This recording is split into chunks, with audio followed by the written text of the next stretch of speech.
हो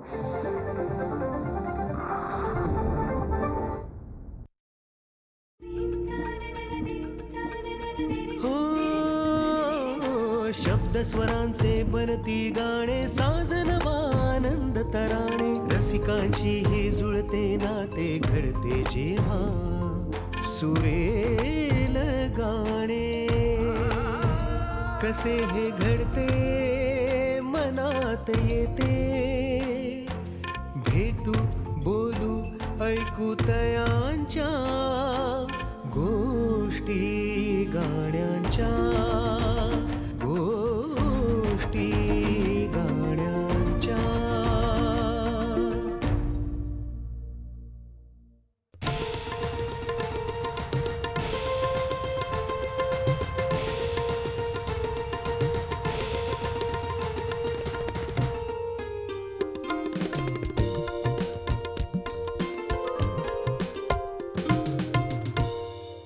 वा, गोष्टी गाण्यांच्या कार्यक्रमात मंडळी आपल्या सगळ्यांचं स्वागत आहे. खरं तर गाणं तयार कसं होतं हे आपल्या मनात असतं, पण जेव्हा आपण गीतकारांना संगीतकारांना विचारतो तेव्हा त्या गाण्यामागची गोष्ट आपल्याला उलगडता येते. कवी सुधीर मोघे म्हणतात त्याप्रमाणे, शब्दांना नसते दुःख, शब्दांना सुखही नसते, ते वाहतात जे ओझे, ते तुमचे माझे असते. खरं तर तुमच्या आमच्या मनातल्याच भावना असतात, पण गीतकार योग्य शब्दात मांडतात आणि संगीतकार त्याला सुरांचा साज चढवतात आणि मग बनतं एक परिपूर्ण असं गाणं. अशाच काही गाण्यांच्या गोष्टी आज आपण उलगडणार आहोत आणि त्यासाठी आज आपल्याकडे 2 कलाकार आलेले आहेत. खरं तर अगदी हळुवार, हलक्या आणि मनात आपल्या घर करून राहणाऱ्या अशा चाली ज्यांनी अनेक वर्ष केल्या आहेत आणि अनेक चित्रपटांसाठी सुद्धा ज्यांनी केलं आहे, म्हणजे इरादा पक्का असेल, जय महाराष्ट्र ढाबा भटिंडा असेल, मंगलाष्टक वन्स मोर असेल, मितवा, लाल इश्क, ती सध्या काय करते किंवा मुंबई पुणे मुंबई 3 असे अनेक चित्रपट, अशा चित्रपटांची नावं आपल्याला घेता येतील.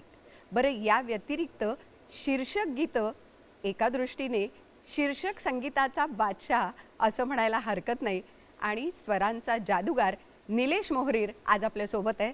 संगीतकार निलेश मोहरीर, स्वागत करूया आपण. आणि त्यासोबतच अशी एक गीतकार आपल्यासोबत आहेत जिचे शब्द कदाचित लेखनातनं ओठावर येतात, पण ते फक्त ओठावर येऊन थांबत नाहीत, तर मनात रेंगाळत राहतात. अशीच अनेक शीर्षक गीतं आणि पुन्हा एकदा अनेक चित्रपटांसाठी जिने गाणी लिहिली आहेत. ही गाणी आपल्या मनात केवळ रेंगाळत राहतात असं नाही, तर अनेक वर्ष आपल्या मनाचा ठाव घेतात.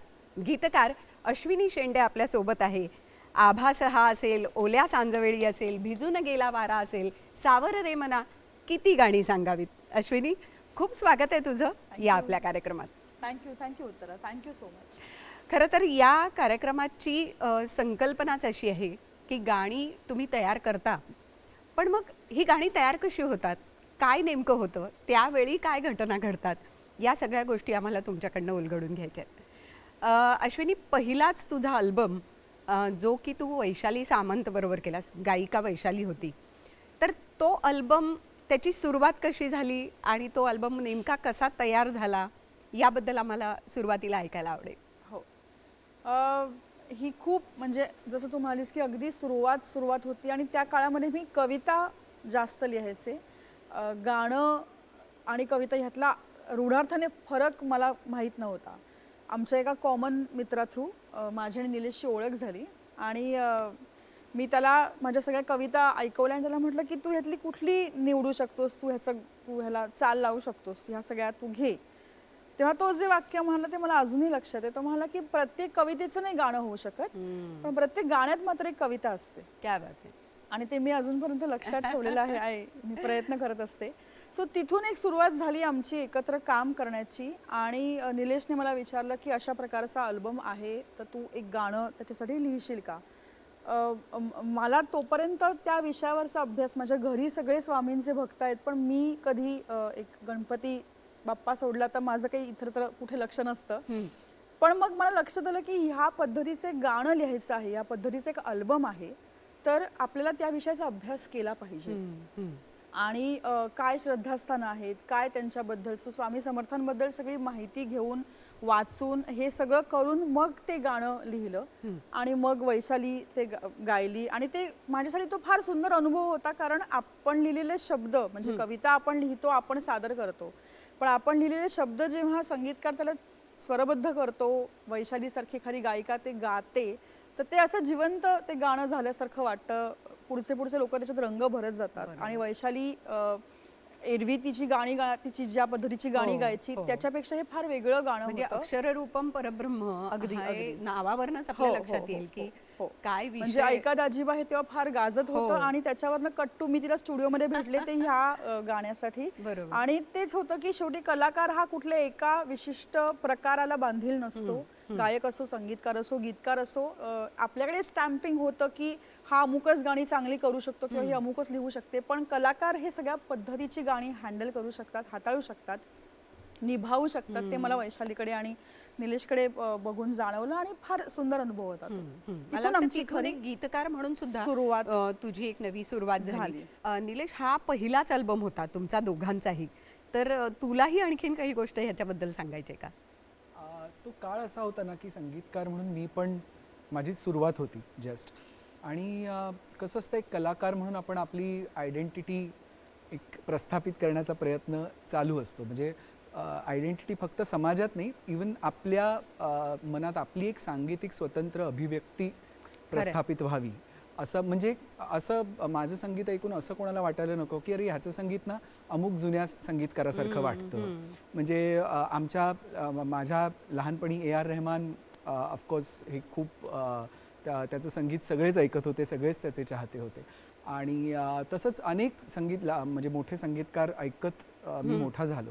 तर माझी अशी इच्छा होती की माझं संगीत हे माझं वाटावं, ऐकणाऱ्यांनी पटकन ओळखता आलं पाहिजे की हे निलेश मोरेडचं गाणं, नॉट की हे बाबूजींचं गाणं वाटतं किंवा खळे साहेबांचं गाणं वाटतं किंवा रेहमानचं गाणं वाटतं किंवा इलायराजाचं गाणं वाटतं. तर ती आयडेंटिटी मी माझी शोधत असल्यामुळे मला अशा एका गीतकाराची गरज होती, शब्द लिहिणाऱ्या व्यक्तीची गरज होती, जो त्याच पर्स्पेक्टिव्हनी स्वतःचं आयडेंटिटी शोधतोय. आणि तुम्ही जर अश्विनीचं जर शब्द बघितलेत तर ते गदिमांनी लिहिले असतील किंवा मंगेश पाडगावकरांनी लिहिले असतील किंवा असं वाटत नाही, तिची स्वतंत्र शैली आहे. तर ते स्वातंत्र्य मला वाटतं कुठेतरी एकमेकांना ते अट्रॅक्ट करतं की I am trying to build my own identity, she was trying to establish her own identity. तर तिकडून मला असं वाटतं आम्ही एकत्र आमचे एक सूर जुळले असं म्हणायला हरकत नाही. आणि that was the reason I chose her की ही मुलगी स्वतःचं लिहिते आणि शेवटी ओरिजिनॅलिटीला तुम्ही जे आहात तेच घेऊन यावं लागतं. तुम्ही जर बॅगेज घेऊन आलात कुठलं तर ते एक इमिटेशन म्हणून त्याची तारीफ होऊ शकते, पण त्याला मला असं वाटतं लॉन्जेव्हिटी नसते. हा विचार करून आम्ही एकत्र सुरुवात केली. म्हणजे पूर्ण विचारांती शब्द आणि सूर एकत्र आले असं म्हणायला हरकत नाही. आणि ते शब्द आणि सूर इतके छान जुळले की पुढची काही वर्ष अगदी आतापर्यंत तुम्ही छान अनेक गाणी केली. गोष्टी गाण्यांच्या. पहिला अल्बम तुमचा एकत्र झाला, पहिला चित्रपट सुद्धा तुम्ही दोघांनी एकच केला. मला वाटतं यंदा कर्तव्यासाठी तुम्ही दोघांनी पुन्हा तुमची जोडी छान जमली त्याच्यात. तो चित्रपट कसा आला? यंदा कर्तव्य आहे मला आठवतंय, वैशाली सामंतला याचं मी क्रेडिट देईन. केदार शिंदे तेव्हा त्यांची तिसरी फिल्म होती आणि he was looking for a new music composer आणि त्यांनी वैशालीला सांगितलं होतं की कोणी नवीन चांगला टॅलेंटेड कंपोजर असेल तर तू मला सांग, मला I want a fresh sound for this film. तर वैशालीनी माझं नाव सुचवलं आणि तू निलेशची गाणी ऐक, आणि त्यांनी हा अल्बम ऐकला अक्षय, आणि ते पण स्वामी भक्त आहेत. तर त्यांच्याकडून मला एक दिवस कॉल आला आणि आय वॉज व्हेरी एक्सायटेड, कारण केदार शिंदेसारखा मोठा दिग्दर्शक, मोठी फिल्म होती. पण मला ऑफकोर्स मला ऑडिशन द्यायची होती फिल्मसाठी. म्हणजे माझं गाणं जर आवडलं तर आय एम ऑन बोर्ड अर्थात. तर आभासाची सिच्युएशन मला सांगण्यात आली आणि आम्हाला काही दिवस होते, 2 आठवड्यांचा अवधी होता आणि अनफॉर्च्युनेटली गाणंच होत नव्हतं. म्हणजे आम्ही जे करू ते आम्हालाच आवडत नव्हतं. पुढे केदारला ऐकवणार कसं, हे आपल्यालाच जर आवडलं नाही तर ऐकवायचं कसं. पण म्हणजे आधी ट्यून बनत होती नाही, आम्ही दोघंही आमच्या आपल्या लेवलवर प्रयत्न करत होतो. ती काही लिहायचा प्रयत्न करत होती, मी काही चाल त्याला करायचा प्रयत्न करत होतो, काही वेगळ्या चाली पण अटेम्प्ट करायचा प्रयत्न करत होतो. पण असं करून 7-8 मुखडे झाले पण कुठलाच आवडेना आणि 2 आठवड्याचा अवधी संपायला आला होता आणि केदारचा फोन आला की नसेल होत तर ठीक आहे, मग मी सांगा आता फायनल, नाही तर मग मी बघतो, मला दुसरीकडे हे करावं लागेल. सो ते असं हाताशी आलेला घास जातोय अशी सिच्युएशन झाली होती.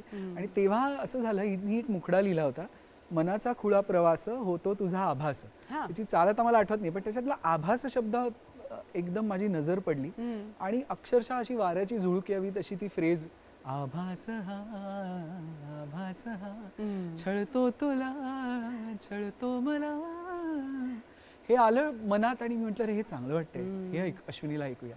मी तिला ही कॅचलाईन म्हणून ऐकवली आणि तिने सांगितलं, आता तू आधी ह्याच्या आधी काय येईल. आणि तिने लिटरली मला 15 मिनिटात कधी दूर दूर कधी तू समोर मन हरवते आज, असं करून ते गाणं तयार झालं. आम्ही केदारला ऐकवलं आणि as the say rest is history. नक्कीच. आणि ते नुसतं त्या चित्रपटात नाही राहिलं तर अनेक वर्ष आज आता सदाबहार आपण ते झालं. ऐकतोय. Yes. त्या लिरिक्सची पण गंमत अशी झाली की त्याच्याशी बोलायच्या आधी त्या सिनेमाची पटकथाकार होती रसिका जोशी, बरोबर. अभिनेत्री रसिका हो, जोशी. हो. तर मी जेव्हा साठी कॉलेजमध्ये होते आणि मी थिएटर करत होते तेव्हा रसिका आम्हाला थिएटर आमचं हे करायला यायची आणि एका अर्थी ती गुरुच होती माझी.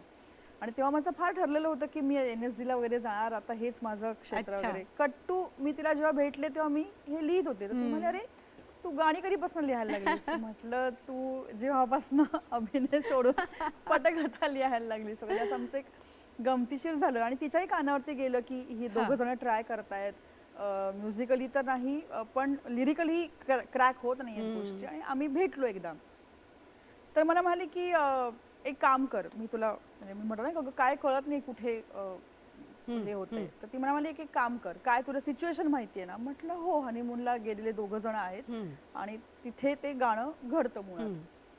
तर मला म्हणाली की आपण कॉलेजमध्ये करायचो ना, त्याला मी इम्प्रोव्हायझेशन्स म्हणायचो. एक सिच्युएशन दिली जायची आणि ॲज अन ऍक्टर तुम्हीच ठरवायचं की काय वाक्य असतील. आणि तर तसं एक सीन लिही म्हणे. म्हटलं सीन लिहू? हा म्हणे सीन लिही. मग मी एक संवादात्मक सीन लिहिला की मला टेन्शन आलंय की कसं असशील तू, कारण का ते अरेंज मॅरेज असतं, मलाही कळत नाही तू कशी असशील, आपण आपलं जुळेल की नाही वगैरे, अशा आशयाचा एक सीन लिहिला. आणि ती मला म्हणाली की बघ, हा जो तू गद्यात सीन लिहिलेला आहेस ना, इतकं सोपं तुला पद्यात करायचं. तर माझ्यासाठी मी म्हटलं तसं प्रत्येक गाणं एक एक लर्निंग होतं. पहिल्या गाण्याच्या वेळेस निलेशने मला ती गाणं आणि कवितेमधला तो फरक सांगितला. दुसऱ्याच्या वेळेस मला रसिकाने हे सांगितलं की जितकं सोपं आपण बोलतो तितकं सोपं गाणं जर लिहिता आलं तर ते कायम रसिकांच्या जवळ राहतं. आणि म्हणून मग ते मनात माझ्या हजार शंका, तुला मी जाणू कसा रे, तू असाच आहेस तसाच नाहीस, आहेस खरा कसा रे, तू इथेच बसना हळूच हसना, अशीच हवी मला तू, पण माहित नाही मलाही अजून तशीच आहेस का तू. इतकं संवादी झालं. लोकेल हवं होतं. खरंच आहे, खरंच आहे. मला वाटतं हाच संवाद गाण्यातनं आपण ऐकूया. चला निलेश, तू असताना आम्हाला आभास ऐकायला नक्कीच आवडणार आहे. नक्कीच.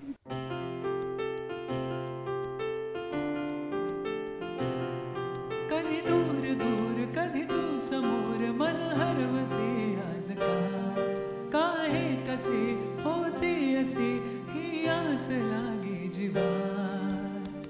कसा सावरू मी आवरू ग मी स्वतः, दिसे स्वप्न काहे जागताना ही मला आभास हा आभास हा छळतो तुला छळतो मला, आभास हा आभास हा.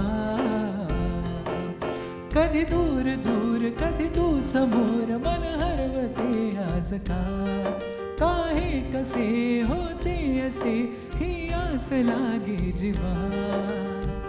कसा सावरू मी आवरू ग मी स्वतः, दिसे स्वप्न काहे जागताना ही मला आभास हा आभास हा. छळतो तुला छळतो मला, आभास हा आभास हा.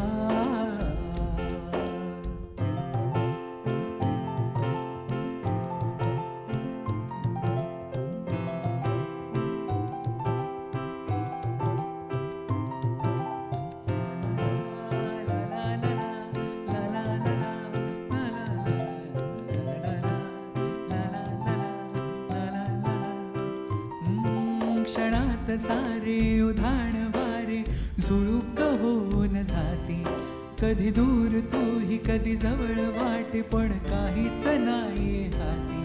मी अशीच हसते उगीच लाजते पुन्हा तुला आठवते. मग मिटून डोळे तुला पाहते तुझ्याच साठी सजते. तू नसताना असल्याचा खेळ हा दिसे स्वप्न काही जागतानाही मला आभास हा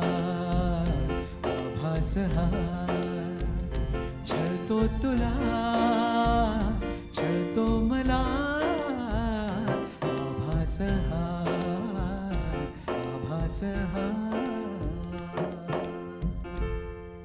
वा, खरं तर निलेश, असं आहे ना की एखादं गाणं रसिकांच्या मनात जेव्हा उतरतं तेव्हा ते पूर्ण वेळ राहतं.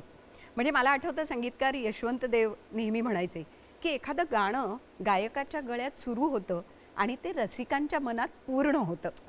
म्हणजे संगीतातलं हे जे आवर्तन आहे ना ते आवर्तन कुठेतरी या गाण्याने साधलं असं म्हणायला हरकत नाही. आणि एक गोष्टचं साधर्म्य मला नेहमी तुमच्या दोघांच्या बाबतीत वाटतं की जसं आपण मगाशी म्हटलं की पहिला अल्बम तुमचा दोघांचा एकत्र झाला, पहिला चित्रपट तुमचा दोघांचा एकत्र झाला आणि पहिलं टायटल सॉन्ग सुद्धा तुमचं एकत्र झालं. अश्विनी, काय सांगशील त्या कळत न कळत बद्दल, जे कळत न कळत घडून गेलं? फारच गमतीशीर आणि कधी विसरता येणार नाही असा अनुभव होता तो.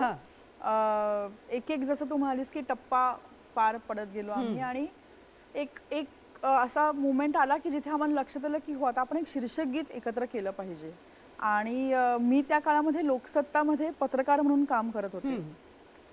सो निलेशचा जेव्हा मला फोन आला की आपल्याला पहिलं एक शीर्षक गीत आपल्याला मिळतंय, म्हणजे मिळणार आहे आपल्याला, आज ते करायचं आहे, तेव्हा मी कुठेतरी लांब पनवेलला होते, जलवाहिनी वगैरे फुटली होती, ते कव्हर करत होते. आणि तेव्हा ना ते असे छोटे डब्बा फोन असायचे आपले, तर त्याच्यात काही रेकॉर्डिंगची सोय त्याच्यात नव्हती, काही व्हिडिओ कॉल वगैरे काही तेव्हा कुठलीच अशी ॲडव्हान्स आत्ताच्या जसं सुविधा काहीच नव्हत्या.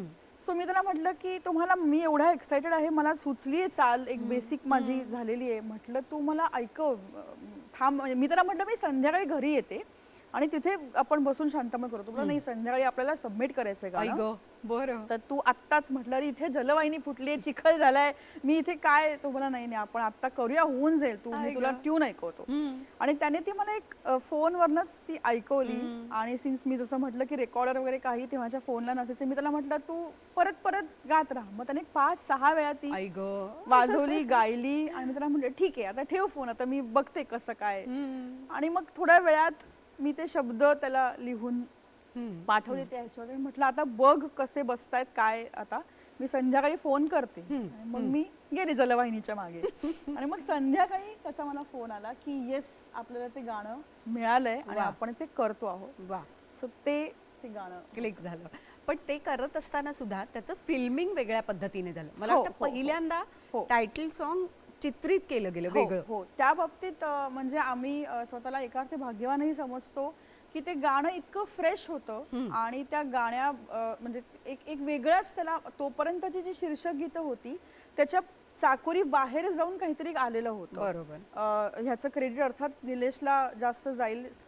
त्याची चाल जी काही होती ती तोवरच्या टायटल सॉंगच्या सगळ्याला एक ब्रेक करणारी आणि वेगळी, ज्याला आपण ट्रेंड सेटर म्हणतो, अशा पद्धतीची चाल होती, जे ऐकून कुठेतरी निर्मात्यांना, वाहिनीला, सगळ्यांना वाटलं की नाही रे, ह्याचं काहीतरी वेगळं केलं पाहिजे, हे खूप जास्त छान आहे.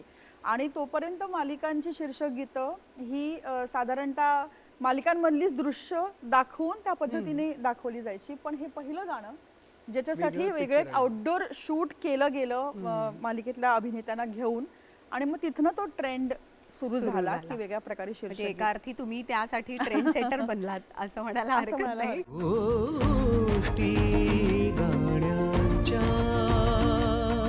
काय वेगळा विचार केला होतास निलेश या गाण्यासाठी?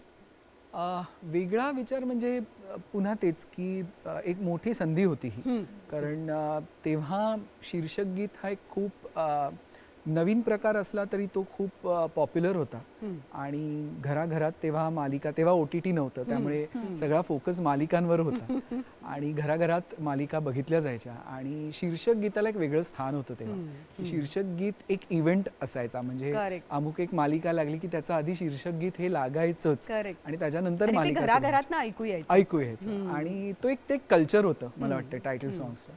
आणि तर त्या कल्चरमध्ये आपल्यालाही एक संधी मिळावी, घराघरात पोचण्याची ती एक संधी होती आमच्यासाठी.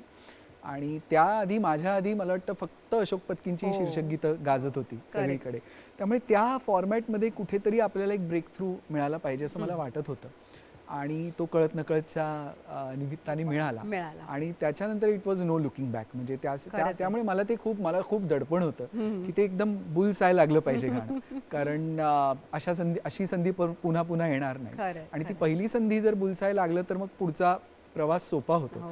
ते एक दडपण होतं आणि त्याच्यासाठी मी पुन्हा माझ्या सांगीतिक अभिव्यक्तीवर विश्वास ठेवला की आपलं म्हणणं आलं पाहिजे त्या गाण्यातून, तर ते नवीन वाटेल, ताजं वाटेल, फ्रेश वाटेल. तर तो विचार करून ते गाणं केलं. ऐकूया थोडंसं.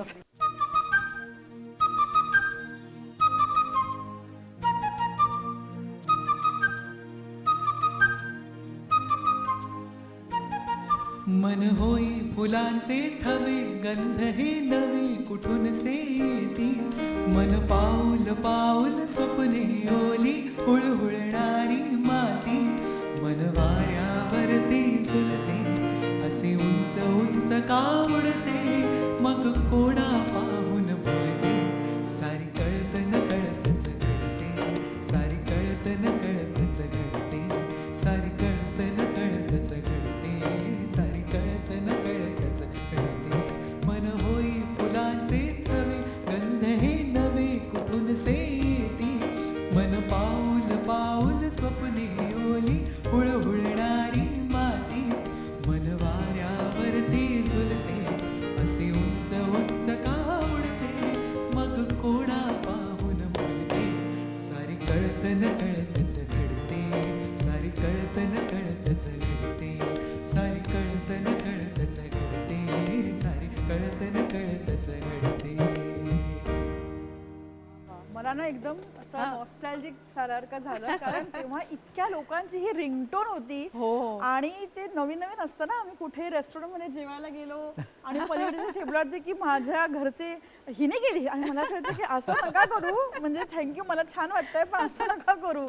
तर ते फार ते सगळे कौतुकाचे सुरुवातीचे दिवस होते आणि ते फार छान वाटायचं तेव्हा. नक्की. म्हणजे तू आता म्हणलीस ते गोष्ट ऐकून म्हणजे मला ते दृश्य डोळ्यासमोर उभे राहिलं की तुम्ही कुठेतरी गेलात आणि रिंगटोन वाजलं पलीकडचं की असं आमचं एक सगळ्यांचे लुक एक्सचेंज व्हायचे, लिट्टप व्हायचे आमचे चेहरे.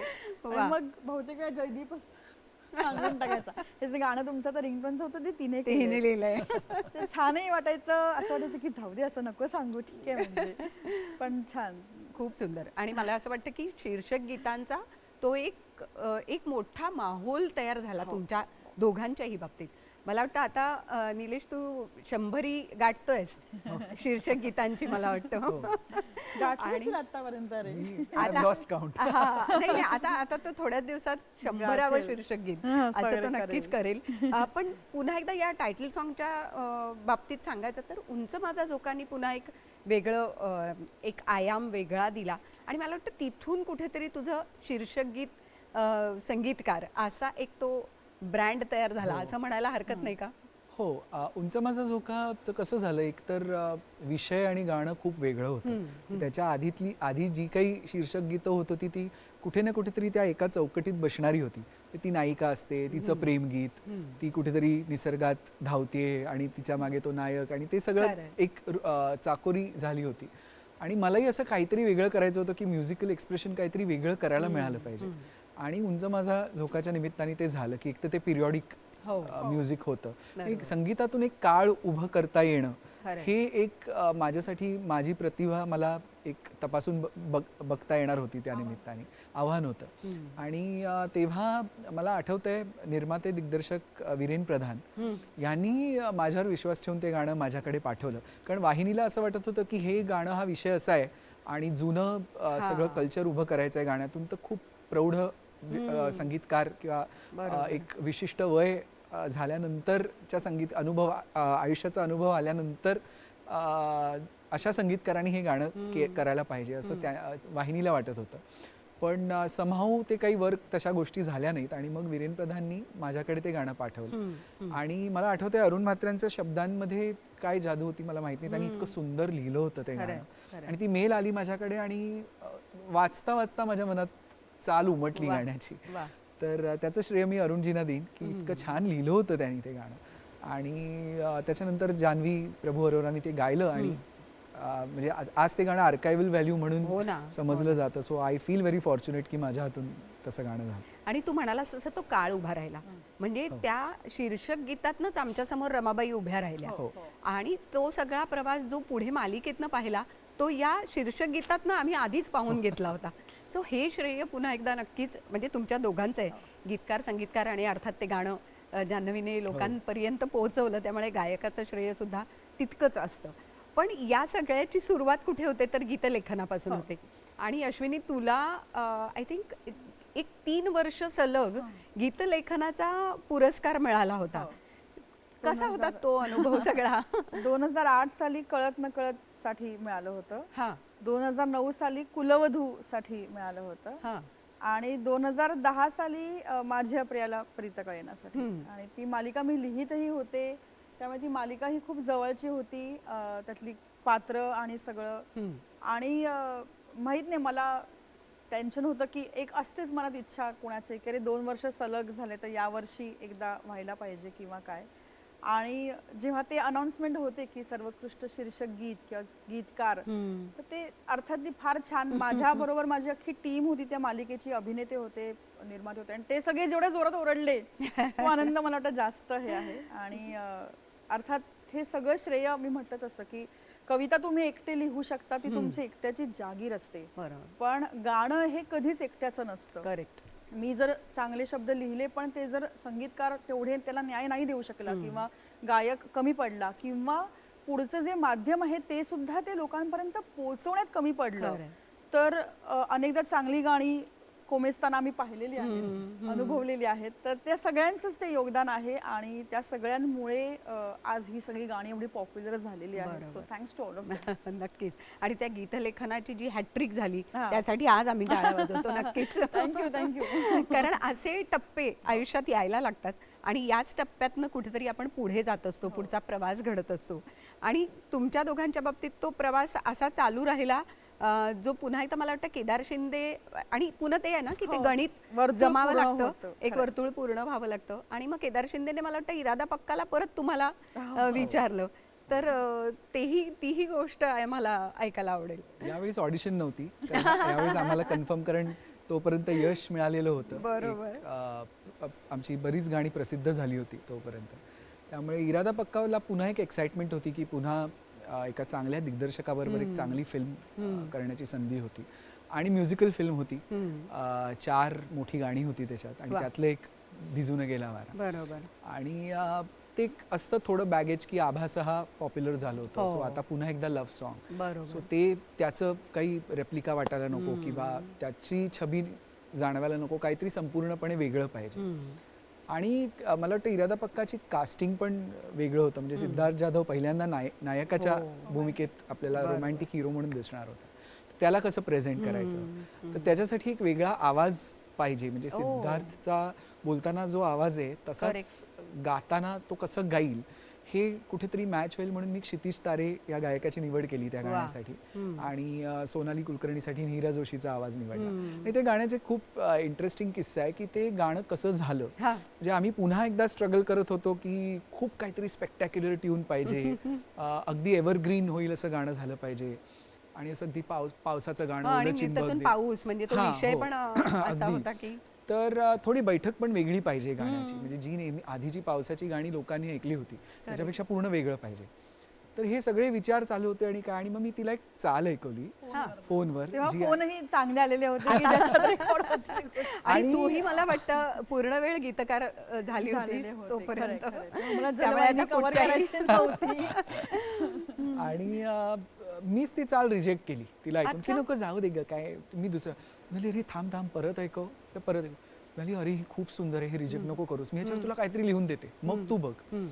आणि तिने अक्षरशः पुढच्या 10-15 मिनिटात मला त्या चालीवर शब्द लिहून दिले, जे आता तुम्ही ऐकताय, भिजून गेला वारा रुजून मला आला. असं होतं की ह्याचं मत आणि मन बदलायच्या आधी ते लिहिलं पाहिजे, कारण एकदा जर ह्याचा परत सेकंड बोलायला की ऐक ना मी तुला देतो दुसरी चाल, ती ठेव बाजूला, तर झालं. तर मला ते कळत होतं की नाही, आणि असं होतं आपणच त्या लिहिलेलं. चालीतलं पोटेन्शियल ऍक्च्युली तिने ओळखलं. हा, आणि मला कसं होत होतं, मला नुसतं लाला लाला करून मी गात होतो ना, तर मला असं वाटत होतं आहे का तेवढं तो feel impressive? येत नव्हता. पण जेव्हा ते शब्दांचा तिने आणि तिने इतके ऍप्ट शब्द लिहिले त्याच्यावर, मला तिचा थॉट खूप आवडला. रुजून आल्या गारा, म्हटलं हे काय, हे खूप वेगळं आहे, नवीन खरंय. आहे. सो दॅट अशी ही केमिस्ट्री Correct. जमून जी गाणी तयार झाली ती मला वाटतं अविस्मरणीय होती. खरंच आहे, खरंच आहे. पण अश्विनी, वारा भिजून गेला म्हणजे आता वारा भिजला म्हणजे काय, आम्ही बघितलं नाही कधी वाऱ्याला बेभान भिजताना. झाली हवा, पिऊन पाऊस ओला. पिऊन हे पाऊस नवीन ओला. आहे ना.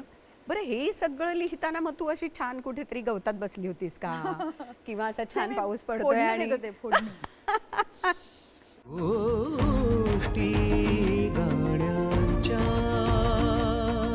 असं बरेचदा लोकांना असं होतं की निसर्गरम्य, मग तुम्ही समुद्रावरती गेला बसला होतात होतात का? किंवा हा. तुम्ही मग माथेरान महाबच्छे, आम्ही घराच्या ह्याच्यामध्ये असतो कुठल्या तरी. आणि गंमत तीच होते की जेव्हा एखादा एक्सपिरियन्स घेतो, म्हणजे जेव्हा मी कधी काळी कुठेतरी पावसात भिजले असेल, तर तो अनुभव इतका मनाशी धरून ठेवला आणि त्याच्यावरती सबकॉन्शियस मध्ये तो राहिला, त्याच्यावरती मग क्राफ्ट त्याच्यावरती होत गेला. आणि मग जेव्हा गाणं लिहायची वेळ आली तेव्हा तो छान मुरलेला अनुभव तसा बाहेर आला. बरोबर. पण आणि हे एक असतं की sorry to interrupt you, but मला आता आठवलं की स्पेशली जेव्हा तुम्ही निसर्ग गीतं करता तेव्हा तो मनात, जर तुम्हाला त्या क्षणी तो निसर्ग अवेलेबल नसेल तुमच्या समोर, तुम्ही जर शहराच्या सिमेंटच्या जंगलात असाल, तर तो मनात तुम्हाला उभा दिसला करायला पाहिजे. लागतो. बरोबर. मला ना किशोरीताईंनी हे सांगितलं होतं की तुला जर चांगलं संगीत करायचं असेल तर वारंवार निसर्गाच्या सानिध्यात जा. हो, हा त्यांनी मला एक दिलेला कानमंत्र आज मला आत्ता आठवला.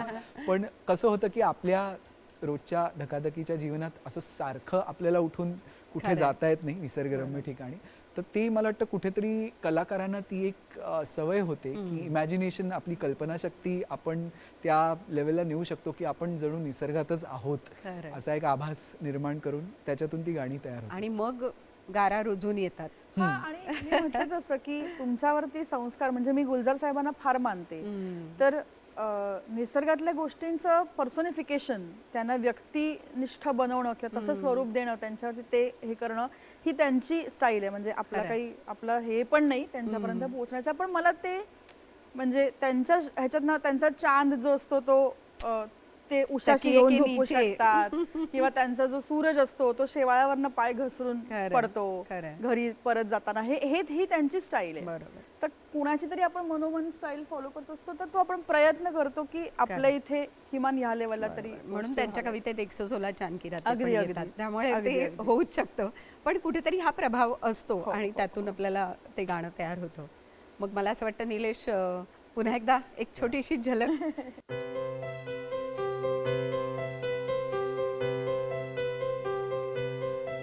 हो झिम्माड पाऊस, तू नको जाऊस, चुकार ओठे बोले, श्वासात थर थर सरीवरी सर, मन हे आतुर झाले. येना जरा तू, येना जरा, मिठीत हलके घेना जरा, येना जरा तू, येना जरा, मिठीत हलके घेना. भिजून गेला वारा, रुजून आल्या गारा, बेभान झाली हवा, पिऊन पाऊस ओला. येना जरा तू, येना जरा, चाहुल हलके देना जरा, येना जरा तू, येना जरा, चाहुल हलके देना. भिजून गेला वारा, रुजून आल्या गारा, बेभान झाली हवा, पिऊन पाऊस ओला. क्या बात आहे. जसं मी आता म्हटलं की माध्यमं वेगवेगळी असतात आणि या वेगवेगळ्या माध्यमातनं आपण पुन्हा एकदा वेगवेगळ्या पद्धतीने व्यक्त होत असतो. बरं, हे सगळं करत असताना अश्विनी तुला एक निलेशची सवय झाली की आता तू जे लिहिणार हो. त्याला निलेश कसं संगीत देणार हे एक कदाचित ती केमिस्ट्री जुळते. पण मग तुम्हाला दोघांनाही वेगवेगळ्या संगीतकारांबरोबर निलेश तुला वेगवेगळ्या गीतकारांबरोबर काम करावं लागलं किंवा तुम्ही खूप छान काम केलं. अविनाश विश्वजित बरोबर तू जे काम केलंस म्हणजे विशेषतः प्रेमाची गोष्ट मधली हो. गाणी आहेत, तर मग त्यांचं ट्युनिंग जमलं का किंवा आधीचं संगीतकाराचं जे प्रेशर असतं ते कुठेतरी पुढे कॅरी फॉरवर्ड होतं का? नेमकं काय घडतं? प्रेशर म्हणण्यापेक्षा आपला एक कम्फर्ट झोन असतो. करेक्ट. एक स्टेपल फूड असतं. तर माझ्या बाबतीत त्याच्याबरोबर काम करणं हे इतकं म्हणजे मन किंवा म्युझिकली आमचं ट्युनिंग इतकं झालेलं बरोबर. असल्यामुळे अनेकदा मी सांगायच्या आधी त्याला ते लिरिकली कळलेलं असायचं किंवा त्याच्या ट्यूनमध्ये जसं आपण म्हटलं की त्याला नाही वाटलं पण मला लक्षात आलं की, तर हा जो एक कम्फर्ट झोन होता तो अर्थातच दुसऱ्यांकडे वेगळ्या पद्धतीच्या गोष्टी असतात. अविनाश विश्वजितकडे ते दोघं आहेत, दोघं जण काम करतात. विश्वजित एक वेगळ्या पद्धतीने चाली बांधतो, वेगळ्या पद्धतीने काम करतो. अविनाशची बैठक पुन्हा वेगळी आहे. तर मी हा प्रयत्न कदाचित नकळत केलाही असेल पण तो फार लवकर सोडून दिला ह्याचं काही त्यांच्यामध्ये शोधण्याचा, कारण ते शक्य नव्हतं आणि तसं करत राहिले असते तर मलाच त्रास झाला असता त्याचा. त्याच्यामुळे मी तो प्रयत्न कधी केला नाही, कधी त्या वाटेला ठरवून गेले नाही. त्यांची जी काही स्टाईल आहे ती अडॉप्ट करण्याचा जास्त प्रयत्न केला. पण इतकं मात्र निश्चित आहे की इतर लोकांसाठी काम करताना मग दिग्दर्शक काय म्हणतो आहे किंवा ते माध्यम काय सांगत आहे इथे जास्त भर दिला गेला. निलेश बरोबर काम करताना माध्यम कुठलं आहे किंवा दिग्दर्शक, निर्माते, वाहिनी ते काय सांगतायत ह्याच्या इतकंच त्याच्यापेक्षा कणभर जास्त तो काय म्हणतोय इथे लक्ष जास्त असायचं आणि कुठेतरी खात्री असायची की ते आम्ही एकमेकांचं ऐकून जे काही गाणं बनेल ते आपसुक सगळीकडे आवडणार आहे. हेच ट्युनिंग असतं ना, हेच ट्युनिंग असतं. पण अर्थात प्रत्येक संगीतकाराची स्वतःची एक वेगळी शैली असते, तिकडे एक वेगळी गंमत असते. बरेचदा निलेश चाल नंतर करतो, तो शब्दांना किंवा शब्दांमागच्या अर्थाला चाली लावतो. तो म्हणतो की तू आधी लिही. बरोबर. पण इतरत्र बऱ्यापैकी वेगळा अनुभव येतो की आधी चाल तयार असते आणि त्याच्यावरती शब्द लिहायचे असतात. सो कठीण काय जास्त? आता काही म्हणजे आता दोन्हीची सवय, ह्या शेवटी सवयीचा मला वाटतं भाग असतो.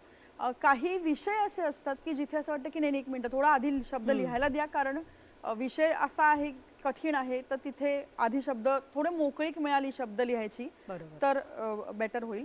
पण काही असेही आहेत की ज्यांच्या चाली म्हणजे आता जसं चिनार महेश आहेत तर त्यांच्या चाली अशा छोट्या छोट्या सोप्या सोप्या मासी अशा पद्धतीच्या असल्यामुळे मग असं होतं की नाही तुम्ही आधी ट्यून द्या, मी लिहिलं तर कदाचित जास्त पोएटिक असेल, त्याच्यापेक्षा तुम्ही तुमच्या पद्धतीची चाल द्या, त्याच्यात बसवणं सोपं जाईल.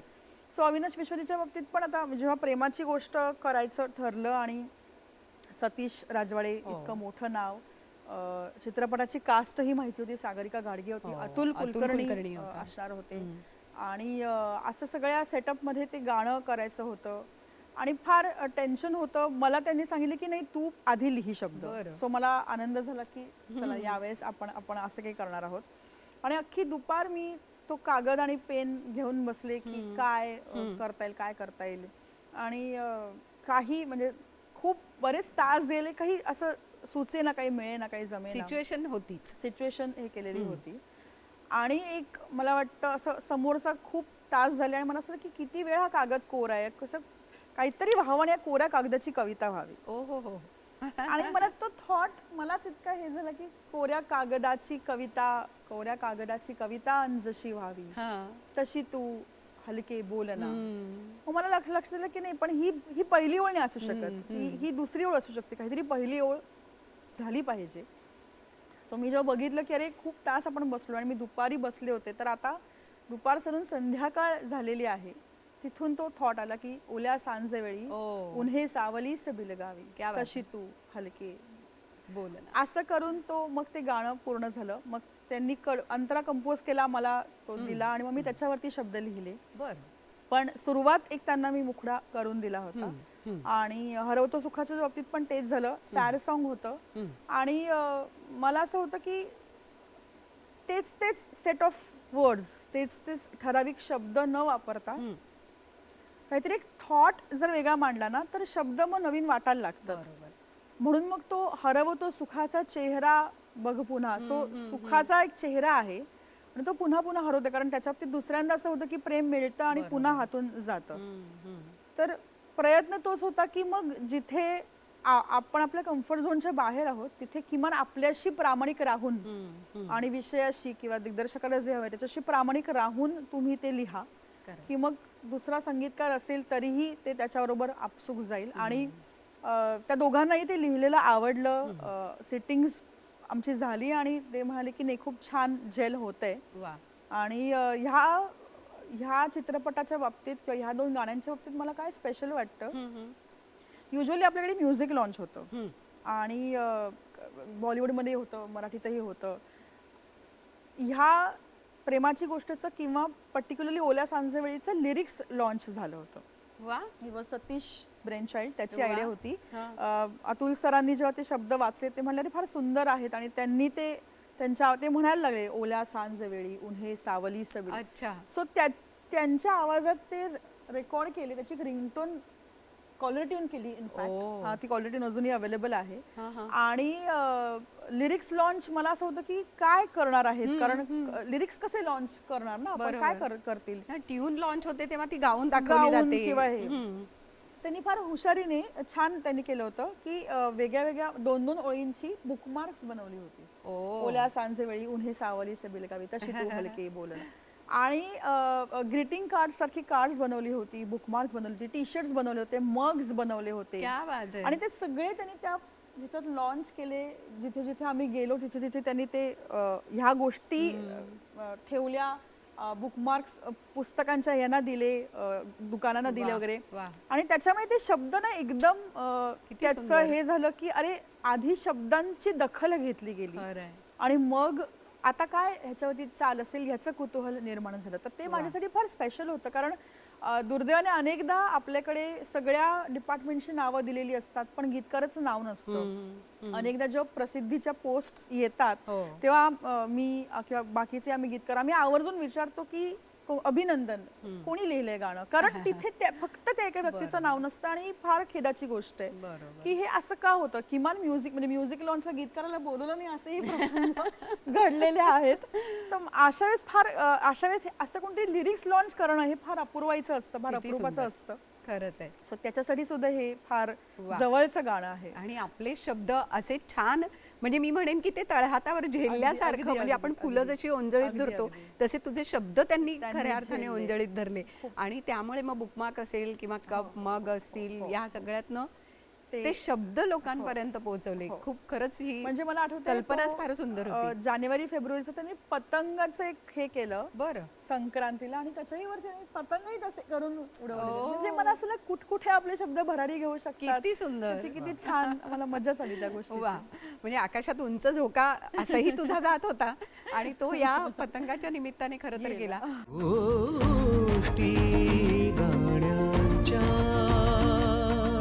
आज मला असं वाटतं की आपल्या वादकांना आपण हे गाणं वाजवायला सांगूया. जर इतके शब्द सुंदर होते तर आज आपण वाद्यातनं ते ऐकूया आणि शब्द आपण आपल्या मनात म्हणूया. डेफिनेटली ऐकूया.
बात है. पुन्हा एकदा तुझे शब्द या सुरांच्या माध्यमातून तुझ्यापर्यंत पोहोचले. थँक्यू. आणि खरंच आहे की म्हणजे त्या प्रत्येक सुरातनं तो शब्द जेव्हा आपल्यापर्यंत येतो तेव्हा तो आणखीन जिवंत वाटायला लागतो. आणि अनेकदा मला वाटतं हा विषय तुझ्या समोर येत असेल की कधी कधी काही क्षण आपल्या हातातनं निसटून जात आहेत की काय असं वाटत असतं आणि मग ते आपण पकडतो आणि तू ते शब्दात बांधतेस. असं काहीतरी होत असणार या सगळ्या प्रक्रियेमध्ये. पण याच प्रवासात आणखी एक पुढचा टप्पा तू गाठलास म्हणजे मुंबई पुणे मुंबई. होय. म्हणजे त्यात तर दुहेरी खरं तर प्रवास साधलास असं खरंय, म्हणता खरंय, येईल. तू स्वतः लिहिलं पण आहेस मुंबई पुणे मुंबई 2 तू लिहिलायस चित्रपट. तर तो लेखनाचा अनुभव आणि मग त्याच्या जोडीला त्यातल्या गाण्याचा अनुभव, हा सगळाच अनुभव कसा होता? पुन्हा एकदा सतीश राजवाडे आणि किंबहुना आम्ही लिरिक्स लॉन्चसाठी जेव्हा जागोजागी जात होतो, प्रमोशनसाठी फिरत होतो, तेव्हा त्याने मला विचारलं की काय करतेस सध्या. मी त्याला म्हटलं मला काहीतरी लिहायचं तुझ्यासाठी. त्याने विचारलं काय करतेस सध्या. तर मी त्याला म्हटलं मी तेव्हा नुकतंच मालिका लिखाणात म्हणून ब्रेक घेतला होता. म्हटलं मी काही करत नाही, मी ब्रेक घेतलाय आणि सिनेमा लिहायची इच्छा आहे. ठीक आहे, माझा लिहिशील का पुढचा सिनेमा. म्हटलं अरे का नाही, म्हणजे ही फारच मोठी गोष्ट आहे माझ्यासाठी. कुठला सिनेमा. तर मला मुंबई पुणे मुंबई.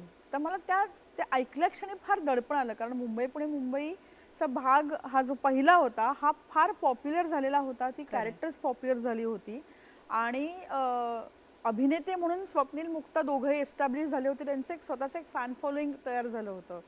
तर एवढं सगळं ॲज यू सेड बॅगेज कुठेतरी मला असं झालं की बापरे, आपण आता ह्याचा दुसरा भाग सिक्वेल आपल्याला करायचा आहे. पण सतीश या बाबतीत खूप सॉर्टेड ज्याला आपण म्हणतो, त्याला नेमकं माहीत असतं त्याला काय हवं आहे, कशा पद्धतीने हवं आहे.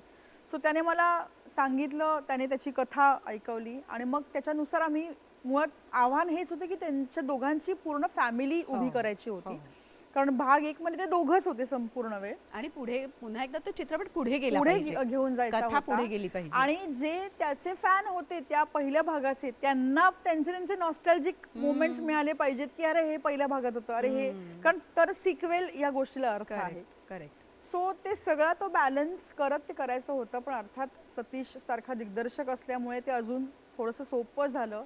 आणि ते त्याची पटकथा संवाद दोन्ही लिहिले मी. त्याला इतकं प्रेम मिळालं.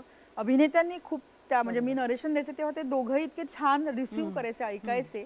तर ती खूप छान मजा यायची. आणि हे फार आनंदाची गोष्ट असते की तुम्ही जे जे लिहिलेलं आहे संवादांमध्ये त्यातलं फार काही काटछाट न होता असंच्या असं स्क्रीनवरती तुम्हाला दिसतं, तर त्याची तुम्हाला फार एक अप्रूप त्याचं वाटतं. 3ही मग लिहिला मुंबई पुणे मुंबईचा 3ही. त्याचे संवाद लिहिले, पटकथेतही माझा सहभाग होता. सो मजा आली की एक दोघांचीच कथा आपण पुढे पुढे नेत त्याचा विस्तार करत अशा पद्धतीने आपण करतो आहोत.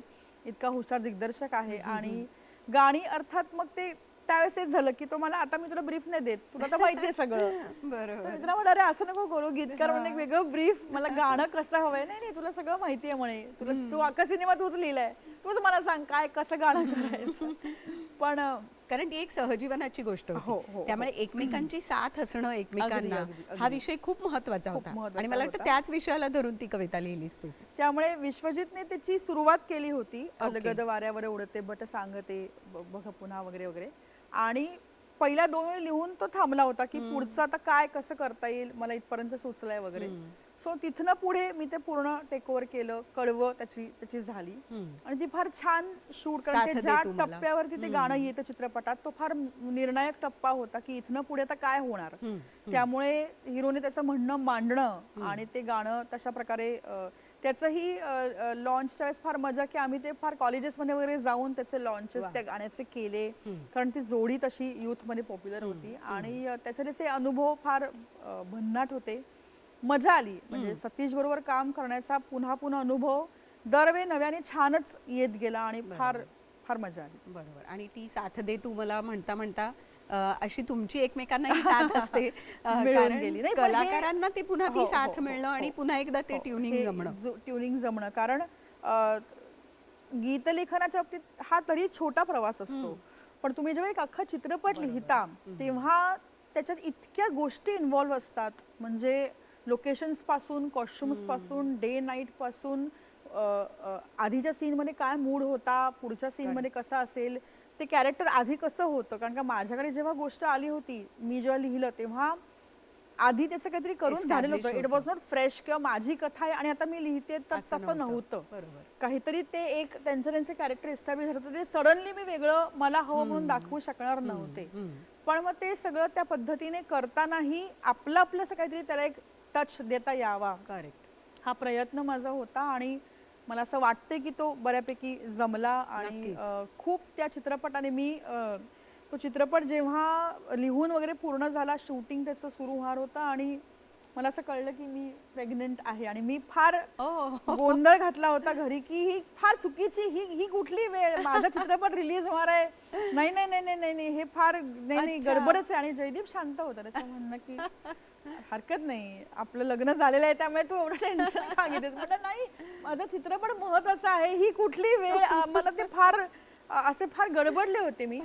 पण मला वाटतं ती प्रोसिजर बघत बघतच ते बाळ आपलं आपलं मोठं झालं आणि या जगात आलं. आणि छान, म्हणजे गोष्टी त्या वेळेला होतात आणि तुम्ही ना त्यांना अडवू शकत ना थांबवू शकत ना त्यांचा फ्लो बदलू शकत. पण मजा आली त्या सगळ्या प्रोसेसमध्ये. आणि म्हणजे तेही संस्कार झाले ना, की तेही संस्कार झाले एका दृष्टीने.